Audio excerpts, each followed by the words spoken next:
Promote a culture of inclusion, supercharge your communication, and unleash the full potential of your teams and leaders with the Inclusive Handbook collection from the Diversity Movement. As part of the collection, I wrote the Inclusive Leadership Handbook with Kurt Merriweather to empower leaders with tools needed to cultivate a culture that fosters creativity, innovation, and employee engagement. Through strategies, exercises, and self-reflection, leaders at all levels can enhance their effectiveness. Learn more at thediversitymovement.com/store. Use code HOL at checkout for 25% of your first order. DEI budgets are under attack, but the goals haven't changed. Whether you're looking to increase your DEI knowledge, expand your market reach, or gain a competitive advantage in business, we have the solution. TDM Library is your single source for expert-curated DEI resources, strategies, and solutions, all designed to help you transform your workplace culture and be a more effective contributor. For $9.99 per month, you get access to our searchable subscription-based digital library. There, you'll find articles, practical how-to guidebooks, podcasts, award-winning microvideos, and more than 700 Q&As. Designed to help DEI practitioners, thought leaders, and executives create a more inclusive workplace. Whether you prefer to listen, watch, or read, we have the resources for you. TDM Library goes beyond the basics to dive deep into topics such as inclusive language, the business case for DEI, talent acquisition, and C-suite engagement. For less than the price of a sandwich, you get access to our library of more than 1,000 pieces of original, expert-curated DEI content. Join today and get your first 30 days free. Get your library card now at tdmlibrary.thediversitymovement.com.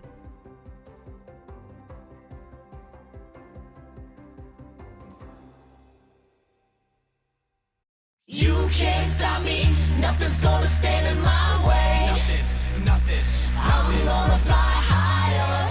You're listening to the High Octane Leadership Podcast with Donald Thompson. The world is shifting around you. None of us were trained for this changing environment.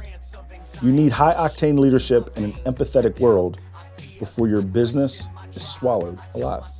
This podcast focuses on actionable, hands-on tools you can use to become a high-octane leader today and grow strong leaders throughout your organization to survive tomorrow.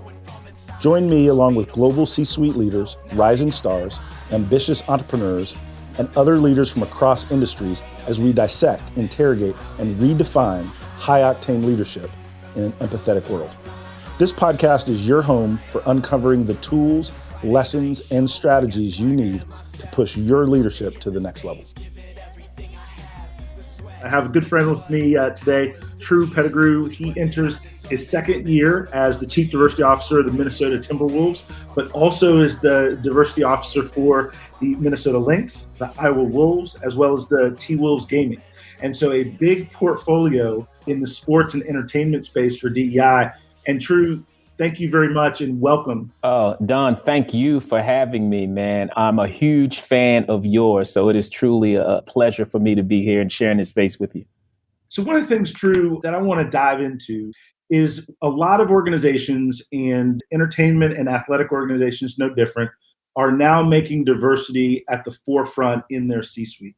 Mm-hmm. And a lot of times people don't know, however, what that means, right? And so talk to us a little bit about what the role of a chief diversity officer is in that sports arena. No, thank you. That's a great question. And I think you and I are seeing a lot of the same things, right? A lot of organizations are placing people in the chief diversity officer role or in an executive level to address diversity in their organizations. And I just want whoever's listening to understand that make sure that you're putting someone in that position who has some experience, some expertise, and a genuine interest and desire to affect change. Just because that person is a minority, which we've seen a lot, people being elevated to those roles just because they're a woman or just because they're a person of color is not enough if they don't have a genuine desire, understanding on how they're going to achieve equity and inclusion in that organization and the communities that they serve.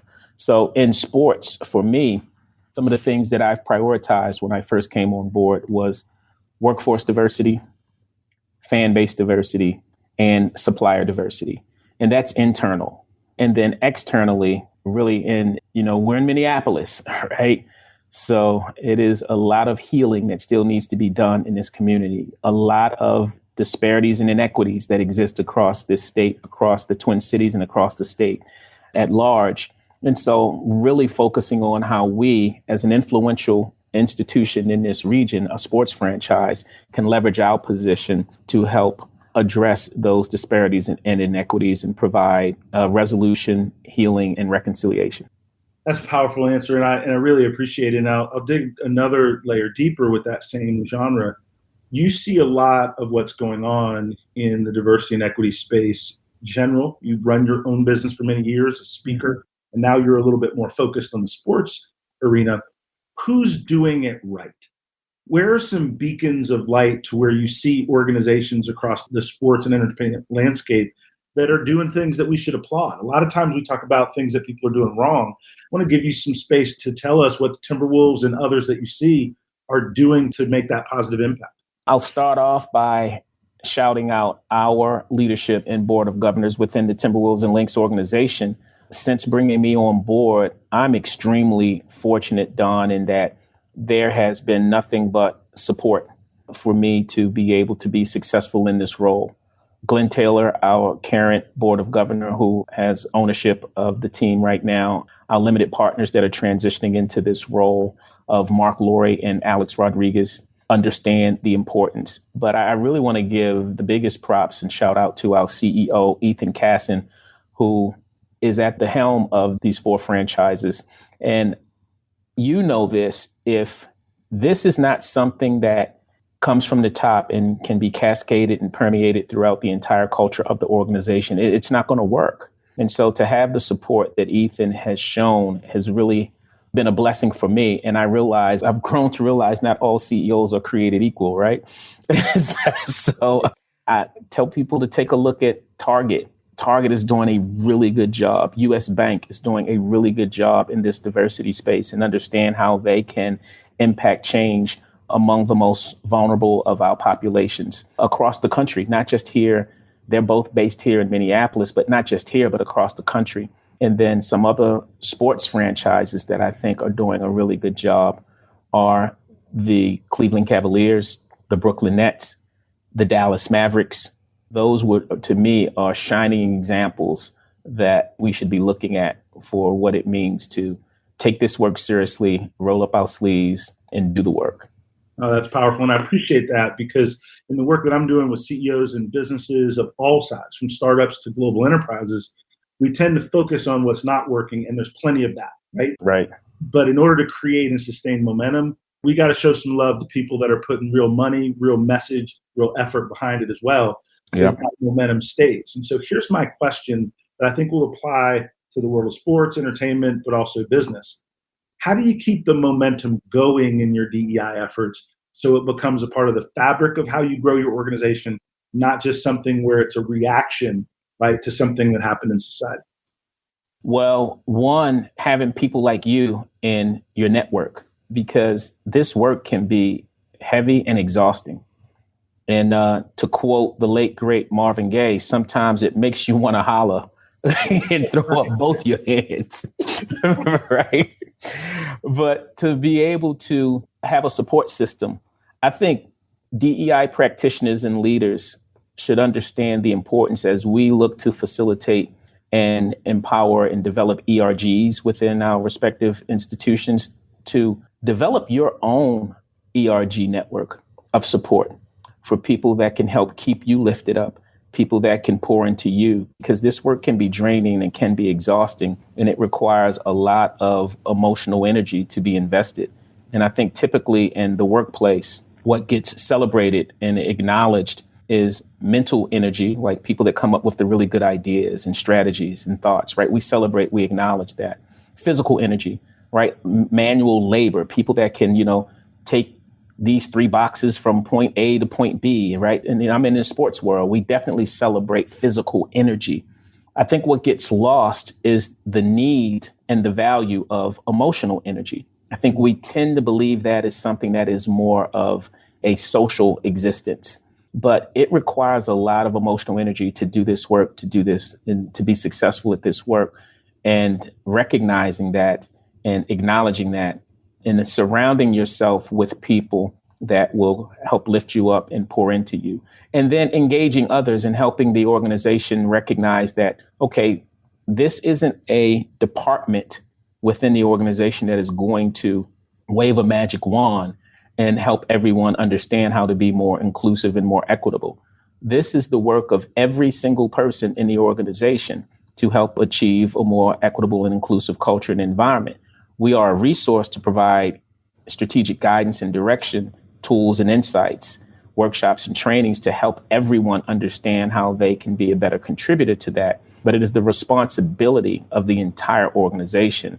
And I would encourage practitioners not to try and take it on themselves, because that is virtually impossible for any one of us to accomplish what needs to be accomplished in this DEI space.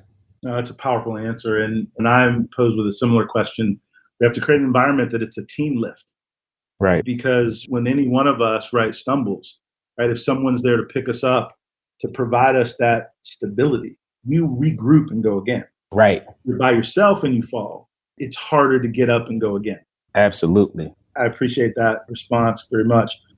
When you think about it, I want to zoom out a little bit and talk a little bit about just kind of what's going on in our world and our society. And you think about the pandemic, mask, no mask. Mm-hmm. You think about our elections, right? 50% think one way or the other. If you and I walk out and I say the sky is blue, there's 50% of the people that, what kind of blue? Is that blue? Right? You know what I'm saying? Right. And so to really think and now zoom out, what are some of the things you as an individual, right, from a human-centered space, what can we all be doing better to not let those negative narratives drive our internal behaviors in the work that we do and in the people that we interact with on a daily basis? What advice would you give? Oh, man, phenomenal question, because we are dealing with so much division and divisiveness across all aspects of our society right now. To answer your question, the advice that I would give, and it was even in your question, is to really look at each other and connect with each other on a human level. Restore the humanity in how we interact and engage with one another. To me, this journey is not about agreement. It is about understanding. I read somewhere, Don, that right, wisdom is the principal thing. So we should get wisdom, but in all of our getting, we should get an understanding. And I think that's what has gotten lost some way, somehow, is if I take time to hear your story and understand your story, understand how you feel about a topic, a subject that we may differ on, right? Understand how you feel about it, but truly listen to understand, not just to reply. I want to understand. But then beyond that, understand why you feel the way that you do. Chances are, okay, I can say, you know what, Don, that's not been my experience. Yep. But had I experienced it the way that you did, now that I've heard your story, chances are I'd probably think the same way that you do, and I'd probably feel the same way that you do. Although I don't, now at least I understand why you do. And now I'm equipped with the information that I need to be a better supporter, a better advocate, and a better ally to help eliminate the circumstances and the situations that is causing you to maybe feel whatever pain you're feeling that's causing you to see it, maybe through a negative lens and or just a different lens. And maybe you've offered me a perspective that I had never considered before. If I just simply engage you on a human level, take time to listen to understand instead of just always listening to reply. I love that. I don't have anything to add there. I think that one of the things that you describe and the way that you come across and the things I see, the videos that you make, you've created a sense where diversity, equity, inclusion, my feeling is on the inclusion part, because a lot of the microphone time that you use is the lifting up of others. And so one of the things that I try to share with executives and leaders is just to remember the power of voice amplification that you have. That's good. That you can be a beacon of change. You don't have to know all the vernacular. You don't have to be certified for DEI. You just have to be certified as caring deeply for others. Man. Right? Right. I love the way you position that. I completely subscribe to that. And I think you articulated it much better than me, but I love the way that you positioned it. So one of the things that you alluded to, and we talked about that emotional energy. And one of the things that is we're hearing more athletes talk about, and it's being more talked about in society and business as well, is mental health.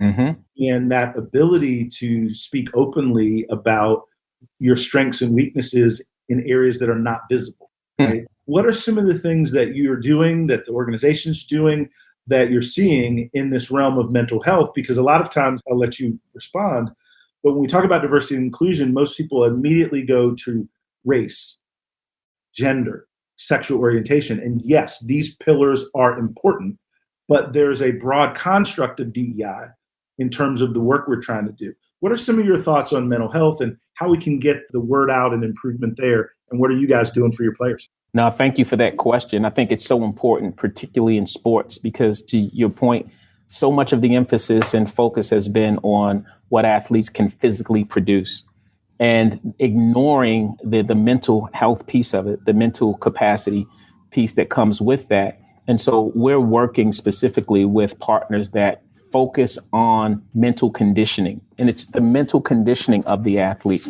with the understanding, and you know this, Don, so I'm just going to share it for our audience, is that whatever we think about and allow ourselves to focus on will impact us mentally. And when something impacts us mentally, it eventually impacts us emotionally. And then whatever impacts us emotionally will have a physical impact. And for the athlete, that impacts your performance. It's all tied together. If you are consumed or concerned, or you're dealing with vicarious trauma because you just saw an incident take place with someone that looks like you, now you're processing and dealing with that vicarious trauma. That's affecting your mental state, which impacts how you feel emotionally, which affects how you feel physically, which then will have an adverse effect on how you perform. And the athlete understands that I want to always be at my peak performance. So now they understand why it is a priority for mental conditioning for them to maximize their physical performance.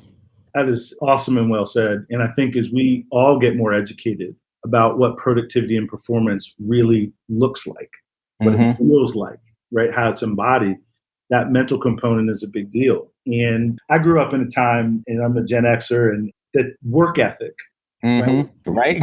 You show up to grow up, right? You grind, right? Like that's it. You push it through, right? You have a bad day on the weekend. Right. That's what the time is for. And as I've matured as a leader, one of the things that has helped that evolution is what's behind that smile at work, what's behind that frown at work.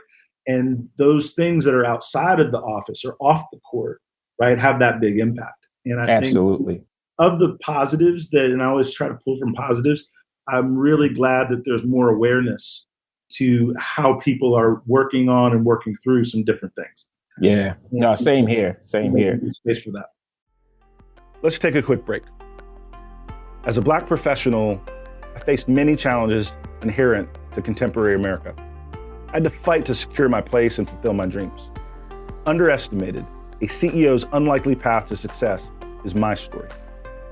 Whether you are a young person of color, a rising leader in your organization, or someone who may feel a little bit lost, there is a path forward that is built on grit, determination, perseverance, and drive. I've dedicated my career to developing my leadership skills and then coaching others towards success. In Underestimated, you can follow my unique path, uncovering business and life lessons that can help anyone realize their dreams. You can order Underestimated wherever books are sold and find more information at donaldthompson.com. Now, back to the show. So Staying outside of the basketball court for a minute, you're very successful in your career, the things that you've done, and have a lengthy resume I could share with my audience. But when you're driving in a car Mm-hmm. and the blue lights come on, you, like Yep. I, are a black man. Yep. And there's a anxiety with that. There is Absolutely. a fear that comes with that. There are different stories we talk to our kids about and families about. My question is this, and I'm super interested in all of it, but I'm interested in this.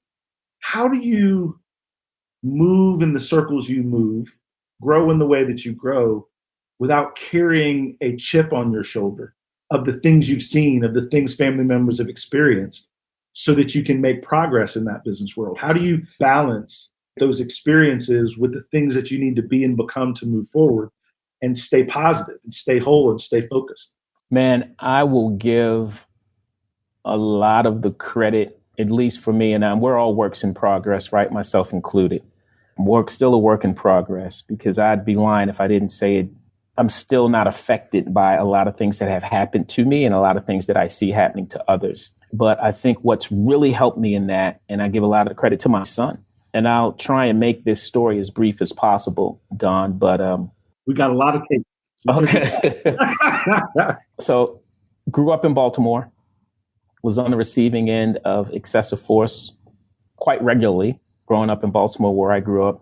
A lot of crime in the neighborhood where I grew up, a lot of drugs, violence, shootings, killings, all of the above. Very unfortunate, but that was the reality of where and how I grew up in West Baltimore. And so the police that policed that community, they treated us all pretty much the same. And so I was not one of those bad actors that was doing all the things that I described, but I was on the receiving end of excessive force. Not just me and my friends, everyone that grew up where I grew up. So I carried that with me for a long time. I moved to LA after I graduated college, lived in LA for several years, had some more bad experiences with law enforcement living in LA. Thrown to the ground, knee in my back, gun to my head, officer taunting me, saying, give me a reason to pull that trigger, gun pressed to the side of my head to my temple. You don't shake that off. So most of my adult life, Don, I didn't like and I didn't trust the police. And if we're, being candid here on your show, particularly if they were white male police officers, that's always who it was when I experienced those incidents. Living in Cary, you're familiar with Cary, North Carolina, right? You know Cary. So fast forward, I'm living in Cary, my family. Cary is predominantly white, relatively affluent. And so raising our young prince in Cary, this young black male, man, my son means the world to me. In 2014, when Mike Brown was shot and killed in Ferguson, I had experienced my own things. I had seen things before, but it hits different when it's your child that you are concerned about. I figured, for me, I'll navigate life. I'll be fine. Didn't trust police, but, it's like, all right, I'll just continue to navigate as best I can. But Austin was 2 years old at the time. He was only 2 when that incident went down with Mike Brown in 2014. And I was concerned for his safety growing up in a place like Cary. I'm thinking like, wow, these white police officers, they probably want to protect and serve their rich white community members, but they probably are here to police the people that look like me and you. And that included my son. And Don, I was at a loss. I felt like I didn't know what I could do to protect him from that. I was at a loss. And so, man, I'm so fortunate now that I was led to go down to the Cary PD one day and express my concerns, my fears, my frustrations, my concerns. And I walked through the door to Cary PD one day. I remember I met, at the time, he was a sergeant, he's a lieutenant now, Jeremy Bergen. And I met JB. He was head of community services. And I expressed myself to him. He heard me. He listened to me. My concern was like, do I have anything to worry about? Like, I don't know the Cary PD, but I know my experiences. Do I have anything to worry about raising my son here? And JB listened to me and he expressed empathy in a way that I fully understand empathy now, because the lessons I learned in my conversation with JB are tools that I utilize and principles that I apply in the work that I do. JB did a couple of things in that exchange. He heard me out. He didn't interrupt me, didn't stop me. And when I was done, these words still resonate with me. He said, "Tru, I'm sorry those things happened to you. What can I do to change the way that you think and feel about the Cary PD?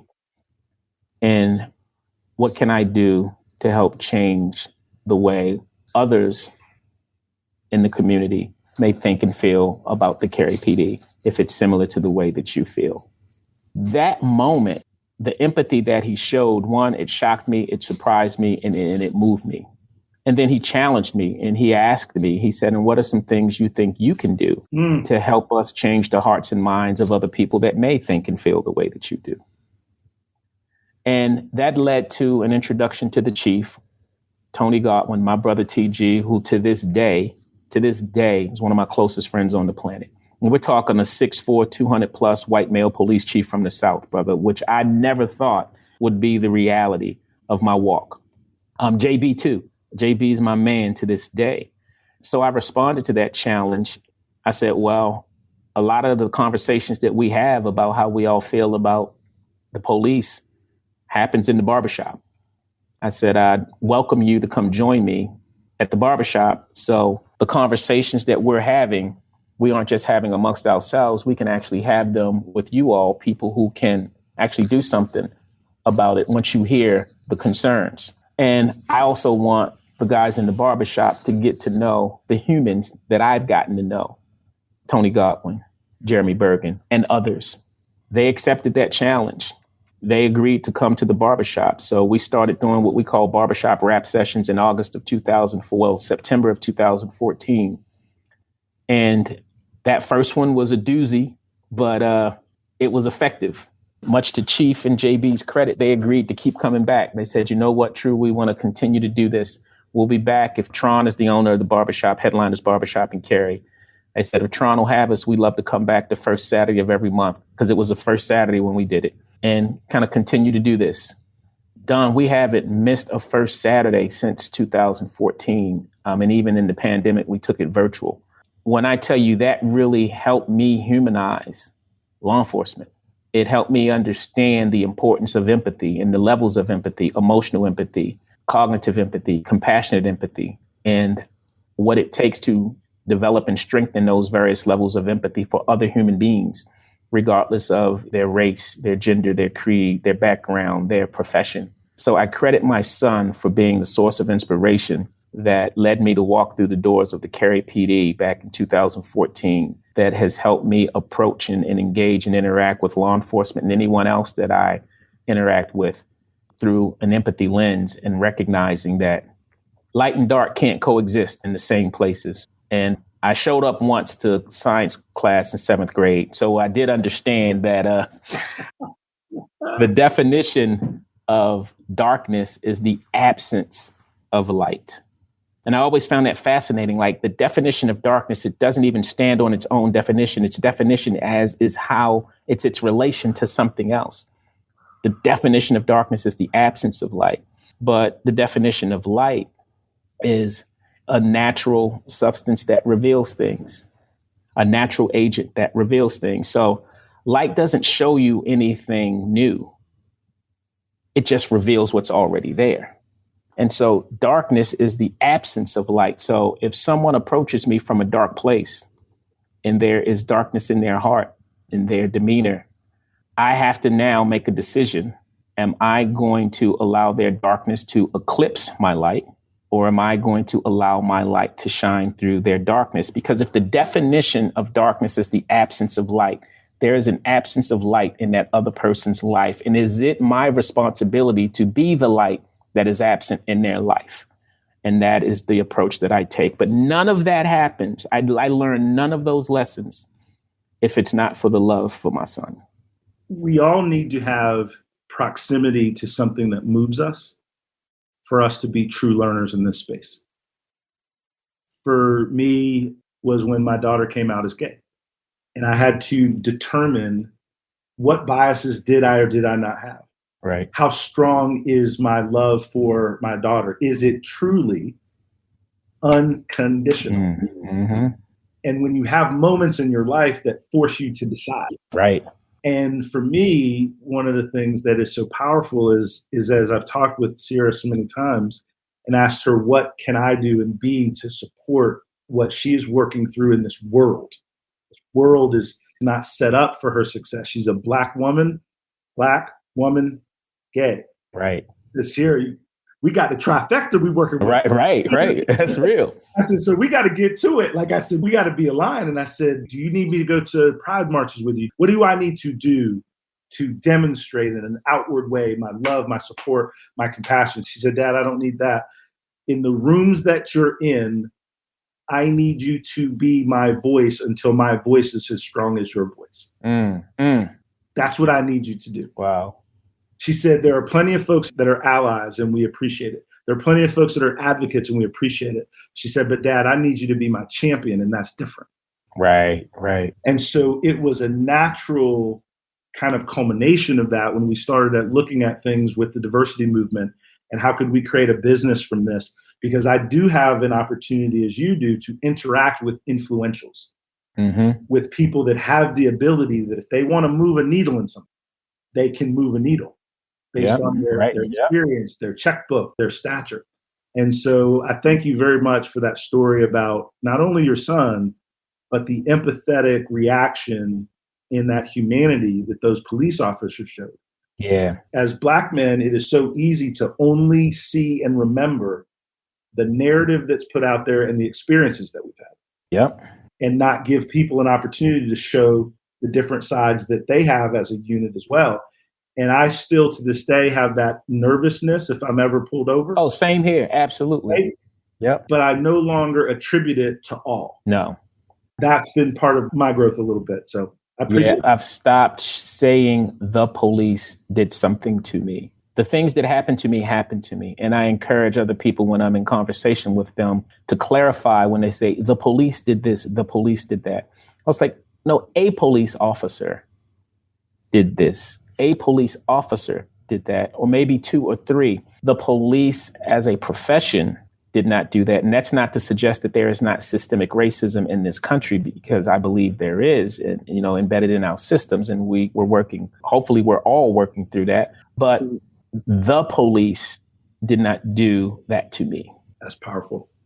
I'm going to flip us back to the sports arena, and I could talk to you all day. I'm going to wind it down with a couple of additional questions because I know your calendar is full, and I'm appreciative of this space.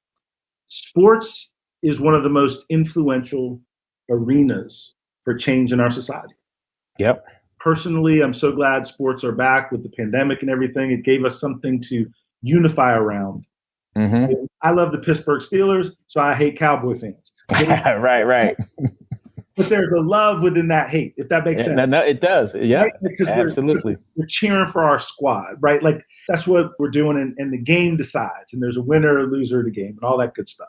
But when we look at football, when we look at sports, and we look at the representation of people of color in the executive suites, and we think of the Rooney Rule in football and whether it's successful or not, what are some of the things that you're seeing that can be done to continue to create an environment where people can gain opportunities based on their merit and not based on the color of their skin, their heritage, but based on what they can do to grow a franchise?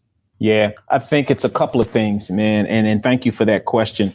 So the first thing is really helping people to understand the benefit and the power of diversity, equity, and inclusion. I think we use those words. We say that term, DE&I, that phrase, but I spend a lot of time.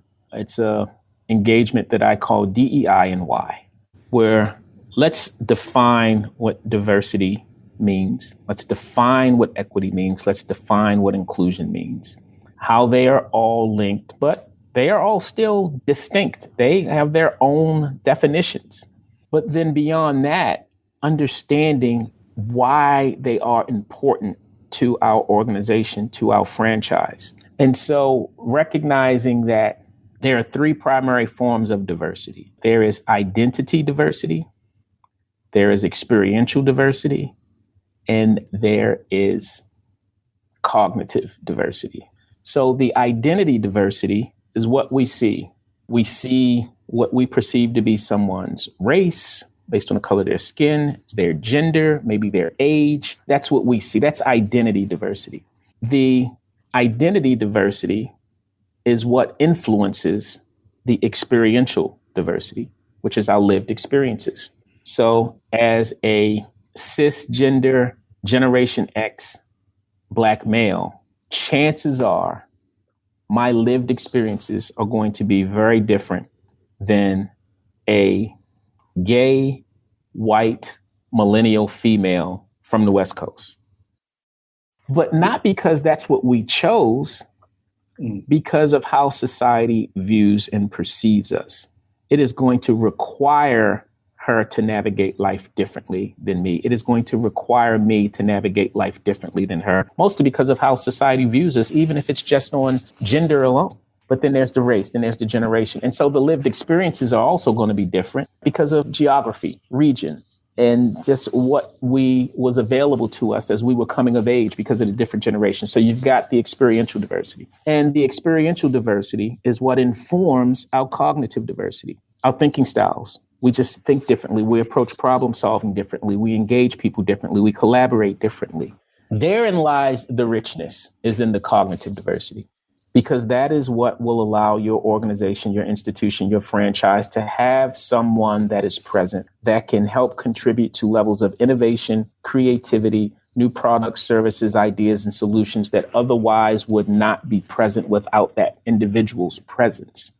Now, what happens is we attempt to say, well, true, if the cognitive diversity is where the real value and the richness is, why does it matter if we hire a Black person or a woman or someone from the LGBTQ community? If it's like, okay, fair question, but you can't divorce the three. The reason I have the thought processes that I have, the thinking style that I have, the approach to problem solving that I have is because of the experiential diversity that I've lived that's been different than you. And that is impacted by my identity.